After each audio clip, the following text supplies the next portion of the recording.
Introducing the King's Warrior, known as Charlie Suarez. Manuel Tino Avila.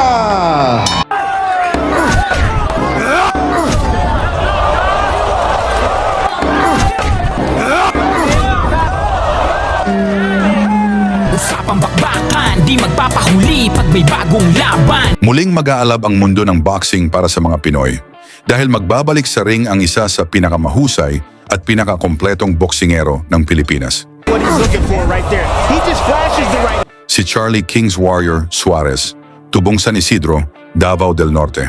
Hanggang ngayon, nananatili siyang walang talo sa professional boxing.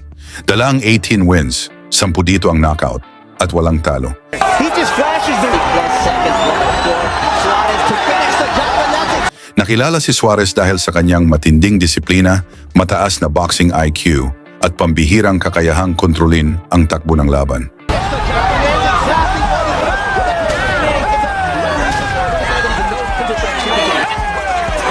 Bago pa man siya maging profesional, isa na siyang haligi ng Philippine Amateur Boxing.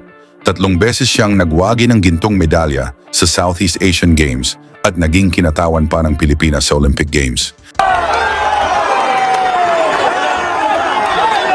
Si Suarez ang #1 contender ng WBO sa Super Featherweight Division. Ngayong July 18, 2026, haharap siya sa panibagong malaking hamon sa California, USA. Makakaharap niya ang veteranong Mexican-American na si Manuel Avila para sa bakanting WBO International Super Featherweight Championship. Dala ang record si Avila na 26 wins, 9 dito ang knockouts at 2 talo. Isang WBO, NABO at IBA World Champion at papasok sa laban na may 3 sunod na panalo.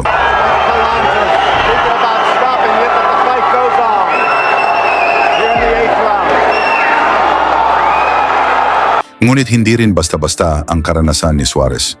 Kamakailan lamang, muntik na sana niyang masungkit ang world title laban kay Emmanuel Navarrete. Marami ang naniniwalang siya ang lamang sa laban bago magkaroon ng malalim na hiwa sa noo ni Navarrete. Una itong idineklarang resulta ng headbutt kaya napunta sa scorecards ang laban at naideklarang panalo si Navarrete.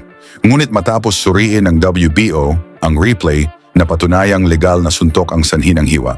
Dahil dito, binago ang opisyal na resulta at naging no contest ang laban. Para sa maraming boxing fans, kung tama lamang ang naging tawag nung gabing iyon, posible sanang si Charlie Suarez na ang bagong world champion. At para makita natin kung gaano talaga siya kahusay, balikan natin ang isa sa pinakamalaking panalo ng kanyang karera. Ang laban niya kontra sa undefeated Australian champion na si Paul Fleming. May 28 panalo, walang talo, 18 knockout, at hawak ang 4 na kampyonato. The series of unanswered punches.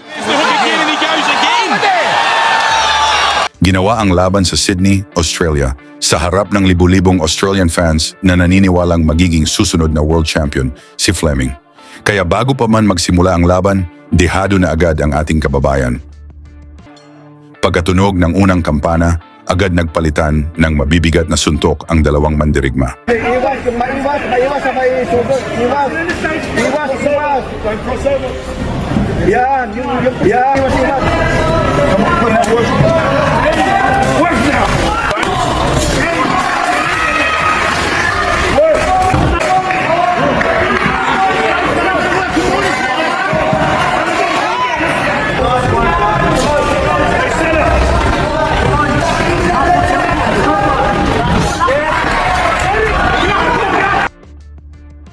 Tuloy ang mainit na palitan ng suntok habang nag-aabang ang mga fans ng Australiano sa pagbagsak ng ating Pinoy.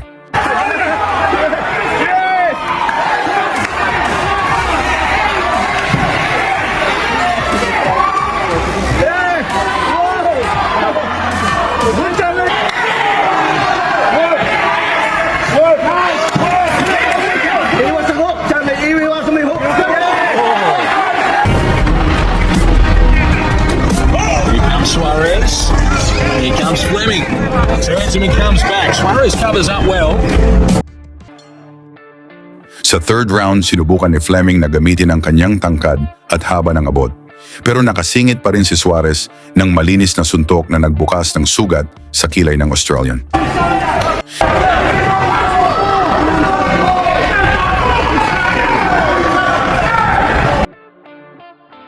Sa fourth round, naging epektibo ang counterpunching ni Fleming. Ngunit hindi tumigil si Suarez sa pag-atake at patuloy siyang naghanap ng pagkakataon.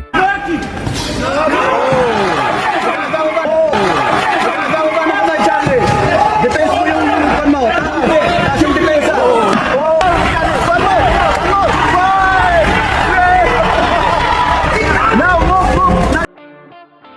Pagsapit ng kalagitnaan ng laban, halos dikit ang bawat round.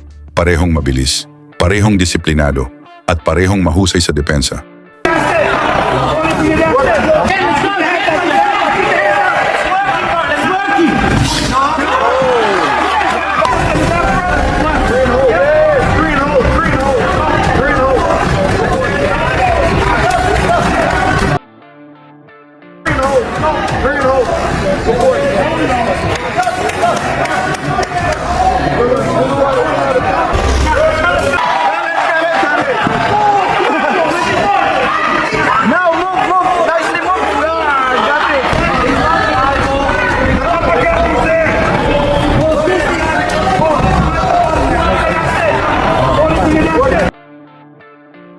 Sa seventh round, lalo pang uminit ang bakbakan. Palitan ng malalakas na suntok habang patuloy ang sigawan ng Australian crowd.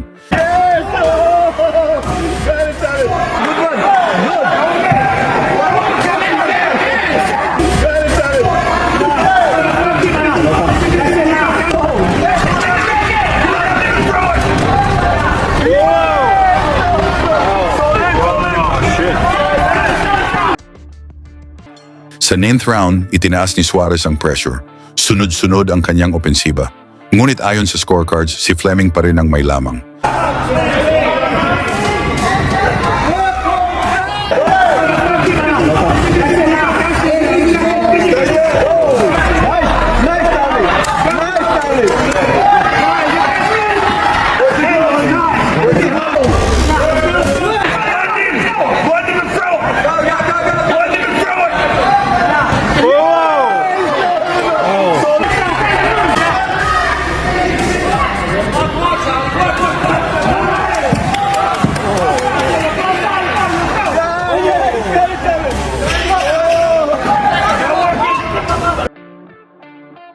Sa 11th round, sinubukan ng Australian na tapusin ang laban.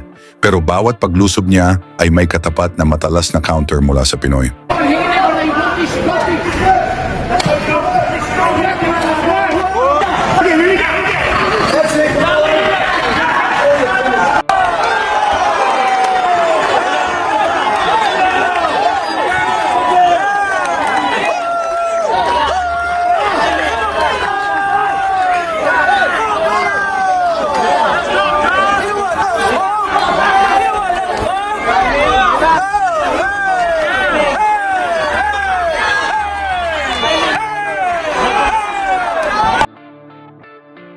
Pagdating ng final round, alam ng kampo ni Suarez na hindi nila dapat ipaubaya ang resulta sa mga hurado. Kaya ibinigay niya ang lahat ng natitira niyang lakas. Isang mabilis na kombinasyon ang tumama ng malinis. Bumagsak si Paul Fleming. Nakabangon man siya matapos ang bilang. Kitang-kita na hirap na siyang ipagtanggol ang sarili.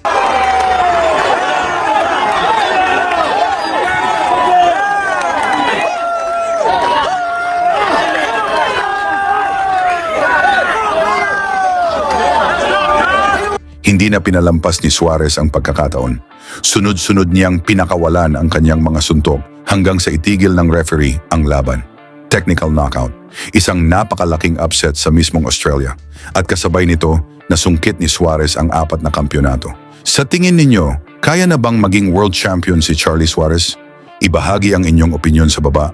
Banggitin na rin ang inyong lugar upang malaman natin kung saan sa ang panig ng mundo umaabot ang suporta para kay Charlie Suarez sa kanyang laban kontra Manuel Avila ngayong July 18, 2026. Lagi niyong sundan, huwag magpapahuli. Pag-usapan ay bakbakan, balita niya at laban. Mga Pinoy na di nagpapagapi. Salamat sa mga suporta na lagi nandyan.